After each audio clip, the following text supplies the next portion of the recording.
Assalamualaikum warahmatullahi wabarakatuh.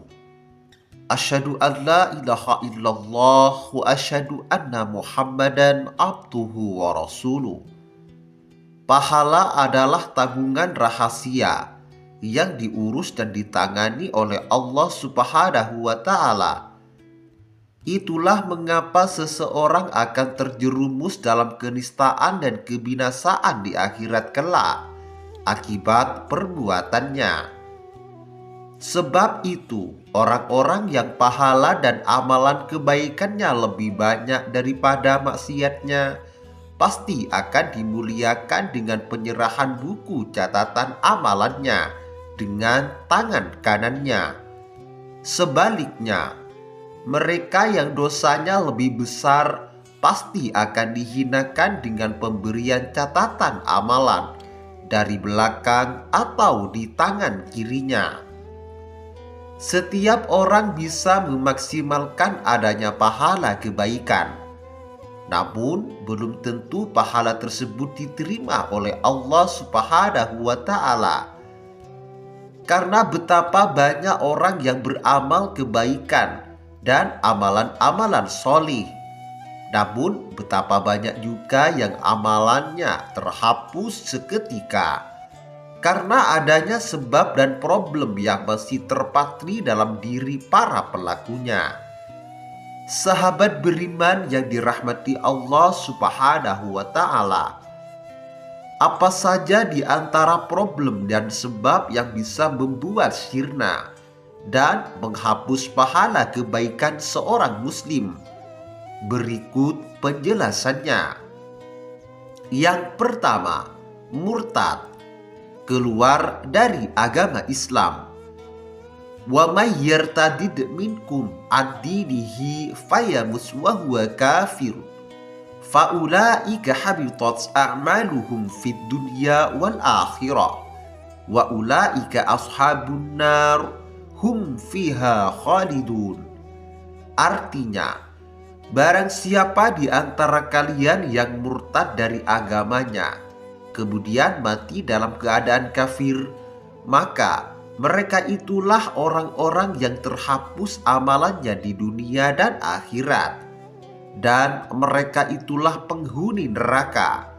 Mereka kekal berada di dalamnya. Quran Surah Al-Baqarah ayat 217. Yang kedua, syirik besar. Kesyirikan besar dengan berbagai jenisnya merupakan bentuk kezaliman besar dan penghinaan terhadap Allah Subhanahu wa ta'ala. Sebab ia adalah menyamakan antara derajat Allah dan makhluknya. Karenanya balasan yang setimpal dengannya adalah terhapusnya semua pahala amalan kebaikan, serta tak akan diampuni olehnya bila mati dalam keadaan berbuat syirik dan belum bertaubat darinya. Yang ketiga, riya, beramal agar dipuji. Di dalam hadis riwayat Muslim yang artinya, aku paling tidak butuh pada sekutu-sekutu. Barang siapa yang beramal sebuah amal, kemudian dia menyekutukanku di dalam, maka aku tinggalkan dia dan syiriknya. Hadis riwayat Muslim. Imam An-Nawawi rahimahullah berkata, amal orang yang melakukan riya adalah batil dan tidak ada pahala di dalamnya, serta dia berdosa kepada Allah Subhanahu wa ta'ala. Yang keempat, alman, mengungkit-ungkit sedekah, dan al-aza, menyakiti perasaan penerima. Mengungkit-ungkit sedekah dan pemberian yang diserahkan pada si penerima misalnya dengan menyatakan bahwa aku telah memberimu sedekah, maka berbuat baiklah kepadaku, adalah suatu dosa dan bisa menghapus pahala amalan sedekah tersebut. Ini sama halnya dengan memberikan sedekah tapi dengan cara yang membuat si penerima tersakiti dan terhina, seperti bersedekah dengan penuh sombong, sambil mengejek atau menceritakan perihal sedekah ini pada orang yang membuat si penerima malu dan tersakiti. Dalam Quran Surah Al-Baqarah, Ya ayyuhalladzina amanu la tubtilu shadaqatikum bil manni wal adha. Artinya, hai orang-orang yang beriman, janganlah kamu menghilangkan pahala sedekahmu dengan menyebut-nyebutnya dan menyakiti perasaan si penerima. Yang kelima, bersumpah atas nama Allah.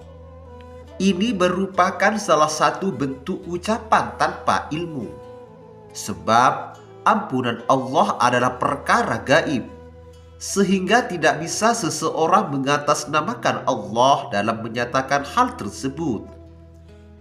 Walaupun dari segi lahir seseorang banyak dosa dan maksiat, namun tidak boleh ditunjuk secara langsung bahwa ia tidak akan diampuni oleh Allah Subhanahu wa Ta'ala, sebab ini akan merusak dan menghapus amalan sang pengklaim tersebut.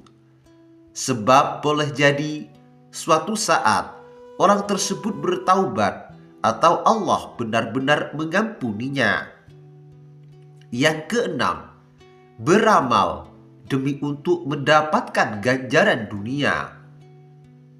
Allah Ta'ala berfirman yang artinya, barang siapa yang menghendaki kehidupan dunia dan perhiasannya, niscaya kami berikan kepada mereka balasan pekerjaan mereka di dunia dengan sempurna, dan mereka di dunia itu tidak akan dirugikan. Itulah orang-orang yang tidak memperoleh di akhirat, kecuali neraka, dan lenyaplah di akhirat itu apa yang telah mereka usahakan di dunia, dan sia-sialah apa yang telah mereka kerjakan. Quran Surah Al-Hud ayat 15-16. Yang ketujuh, melakukan amalan haram tatkala sendiri atau sepi. Artinya, ketika berada di hadapan orang lain, ia menampakkan amalan-amalan soleh, namun tatkala sendiri, maka ia pun melakukan hal-hal yang diharamkan. Dalam hadis sahih, sungguh saya telah mengetahui bahwa ada suatu kaum dari umatku yang datang pada hari kiamat dengan membawa kebaikan sebesar gunung Tihamah yang putih. Lantas Allah menjadikannya sia-sia. Tsauban berkata, wahai Rasulullah, sebutkanlah ciri-ciri mereka kepada kami, dan jelaskanlah tentang mereka kepada kami, supaya kami tidak menjadi seperti mereka, sementara kami tidak mengetahuinya. Sesungguhnya mereka adalah saudara-saudara kalian dan dari golongan kalian. Mereka sholat malam sebagaimana kalian mengerjakannya. Tetapi mereka adalah kaum yang jika menyepi, tidak ada orang lain yang melihatnya dengan apa-apa yang diharamkan Allah, maka mereka terus segera melanggarnya.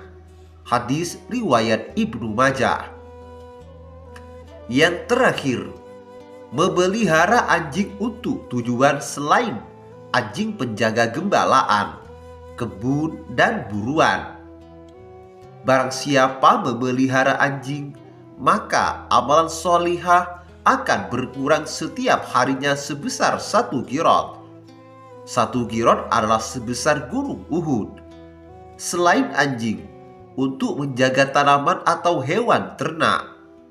Hadis riwayat Bukhari dan Muslim. Wallahu a'lam bishawab. Demikian kajian kali ini. Semoga bermanfaat dan barokah bagi kita semua. Wassalamualaikum warahmatullahi wabarakatuh.